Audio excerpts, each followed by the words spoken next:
मैंने यहाँ पर दो सर्कल्स बनाए हुए हैं, एक ग्रीन कलर से और एक ब्लैक कलर से। अगर ध्यान से देखें तो यह दोनों सर्कल एक दूसरे को काट भी रहे हैं। यहाँ पर अगर हम देखें तो यहाँ पर काट रहे हैं और यहाँ पर काट रहे हैं, है ना। और फिर इसके बाद में हम इसमें ये चीज़ देख सकते हैं कि ये पूरा एक ग्रीन सर्कल है, ये एक ब्लैक सर्कल है और ये वाला जो हिस्सा है, ये रीजन कॉमन रीजन है। इन दोनों सर्कल्स में ये आ रहा है।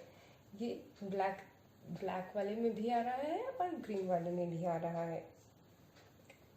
मैं इन सर्कल्स में 3 और 5 के मल्टीपल्स लिखना चाहती हूँ। यहाँ पर मैं ग्रीन सर्कल में 3 से लिखूँ, 3 के मल्टीपल्स लिखना चाहती हूँ और ब्लैक सर्कल में 5 के मल्टीपल्स लिखना चाहती हूँ। अब इन्हें मैं कैसे लिखूँगी, कोई मुझे बता सकता है? चलिए हम देखते हैं कि हम इन्हें कैसे लिख सकते हैं। हमने मल्टीपल्स क्या थे ये जाना था। मल्टीपल्स वो होते हैं जब हम किन्हीं दो नंबर्स को आपस में मल्टीप्लाई करके कुछ निकालते हैं, उस नंबर को मल्टीपल्स कहते हैं। जैसे अगर मैं 3 के मल्टीपल्स निकालना चाहूँ तो 1 टाइम्स 3 इज इक्वल टू 3। ठीक है ये। अब मुझे इसका नेक्स्ट मल्टीपल बताइए। इसका नेक्स्ट मल्टीपल क्या हो सकता है? बिल्कुल ठीक, 2 टाइम्स 3 इज इक्वल टू 6। उसी तरह 3 टाइम्स 3 इज इक्वल टू 9। अगर मैं इन 3 मल्टीपल्स को देखूं तो ये 3, 6 और 9 हमारे ये 3 मल्टीपल्स 3 के आ जाएंगे। तो मुझे इन्हें कहाँ लिखना चाहिए? क्या मैं इसे पूरे इस सर्कल में लिखूं कहीं पर भी?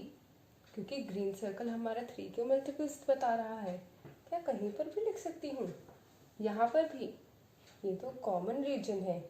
कॉमन रीजन का ये मतलब है कि इस जगह पर 3 और 5 के जो कॉमन मल्टीपल्स होंगे वो आएंगे।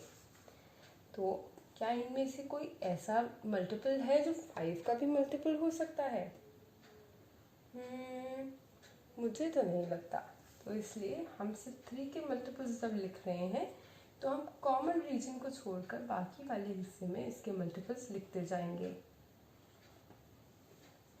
3, 6 and 9।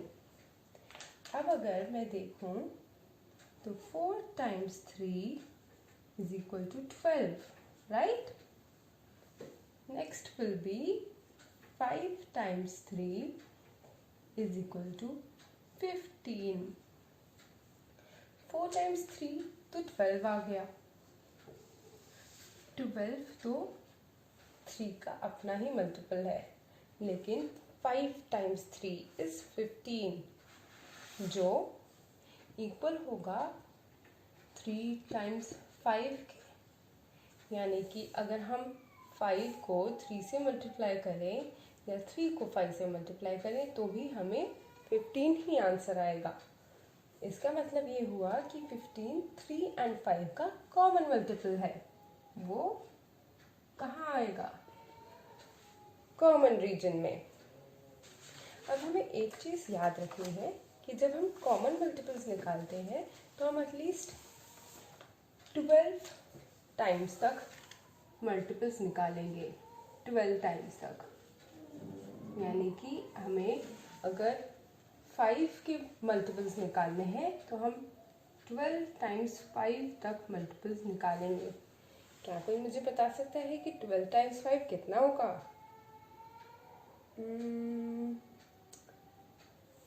60। बिल्कुल ठीक, 12 टाइम्स 5 60 हो जाएगा। अच्छा, हमने थोड़े से मल्टीपल्स 3 के तो निकाल लिए, अब हम थोड़े से मल्टीपल्स 5 के भी निकाल लेते हैं। यहाँ पर लिखते हैं 1 times 5 is equal to 5। 2 times 5 is equal to कितना हुआ? 10। Very good. और हमने क्या लिखा था? 3 times 5 is equal to 15, which was a common multiple of 3 and 5। तो 5, 10 तो यहाँ पर आ गए और 15 कॉमन रीजन में आ गया। यहाँ पर हमने कॉमन मल्टीपल्स लिख लिए। ये क्या बताए थे? Common multiples. ये 3 के मल्टीपल्स हो गए और ये 5 के मल्टीपल्स हो गए और इस एरिया में हमने कॉमन मल्टीपल्स लिख लिए। थोड़ा और आगे चलते हैं। 4 टाइम्स 5 इज इक्वल टू कितना होगा? 20। 5 times 5 is 25 and 6 times 5 is 30। ओह, मैंने यहाँ पर 20 लिखा और 25 लिखा क्योंकि ये तो सिर्फ 5 की टेबल में आते हैं। अब मुझे ये बताइए कि ये 30 किसकी टेबल में आता है?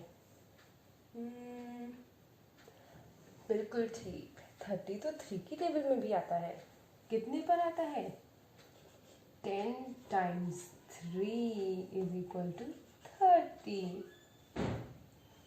This is 30 and it's a common multiple of 3 and 5। इसी तरह से हम आगे तक थोड़े और मल्टीपल्स भी निकाल सकते हैं, उससे हमें कुछ और कॉमन मल्टीपल्स भी मिल जाएंगे।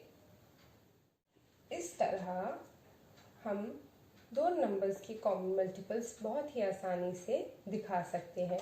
यहाँ पर हमने सिर्फ 3 के मल्टीपल्स लिखे, यहाँ पर सिर्फ 5 के मल्टीपल्स लिखे और कॉमन रीजन में हमने 3 and 5 दोनों के ही मल्टीपल्स लिख लिए। अब अगला देखते हैं कि 3 नंबर्स के कॉमन मल्टीपल्स इसी तरह सर्कल्स के द्वारा हम कैसे रिप्रेजेंट कर सकते हैं, यानी दिखा सकते हैं।